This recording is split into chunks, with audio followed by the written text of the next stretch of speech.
প্রিয় বন্ধুরা, প্রতিদিনের ন্যায় আজকেও রয়েছি গোধূলি লগ্নে আর কি মাঠের মাঝখানে।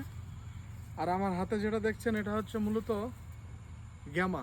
এটা মূলত গরুরই খাবার। তো আজকে এটা দেখলাম কারণ হচ্ছে আমাদের বাংলাদেশে সচরাচর এরকম লাল গ্যামা কিন্তু আবাদ হতো না। এটা হচ্ছে মূলত অস্ট্রেলিয়ান একটা গ্যামা।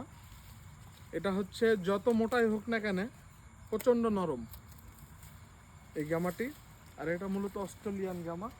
এটা জাস্ট হচ্ছে কিছু আবাদ করা হয়েছে মানে দেখার জন্য যে আমাদের এই বাংলার মাটিতে এগুলো হয় কিনা বা কেমন হয় এই জন্য।